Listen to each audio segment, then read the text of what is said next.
This short video will provide a brief overview of the pharmacy license renewal process. To begin, go to the college's website at bcpharmacist.org and click eServices on the top panel. To sign in, enter your username and password into the corresponding fields and click Sign In. This will take you to the eServices homepage. To access the pharmacy summary page, click My Pharmacies. On the pharmacy summary page, scroll down for a list of organizations you are associated with. Click the plus icon in the left-hand column to view the pharmacies owned by this organization.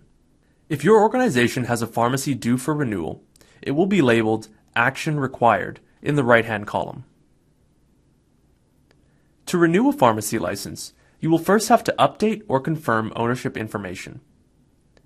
To do this, start by clicking the name of the direct owner.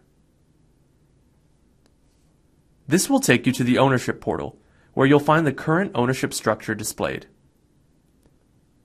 To view the ownership structure of individual corporations included in this list, click the plus icon in the left-hand column. Owners will be required to upload supporting ownership documents and ensure that a business license is submitted for the pharmacy. To update and confirm ownership information, click Edit. This will take you to your current indirect owner information, which will be displayed at the bottom of the page. You can add or edit ownership information here. Once you have confirmed the information is correct and uploaded supporting ownership documents, click Submit for validation.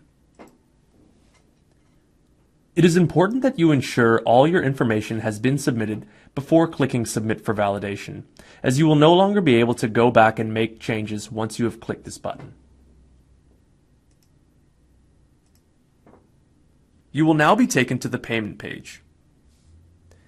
Now that your ownership information has been submitted for validation, you may pay the renewal fee. At the bottom of the payment page, you will see a list of pharmacies due for renewal in the selected period. To access the pharmacy portal to update pharmacy information or upload a business license, simply click the name of the pharmacy you wish to update. Please ensure that you have selected the correct renewal period from the drop-down menu. This will be the month your pharmacy license expires. Once you have done this, you are ready to submit your payment. You have the option of paying by corporate check or by credit card. To pay by corporate check, click Print Invoice. Then print and send your invoice along with a corporate check to the college. To pay by credit card, click Pay and enter your credit card information into the shopping cart page. When you are done, click Submit Order. To monitor the status of your renewal application, visit the My Pharmacies page. When you're finished with your session, please remember to sign out.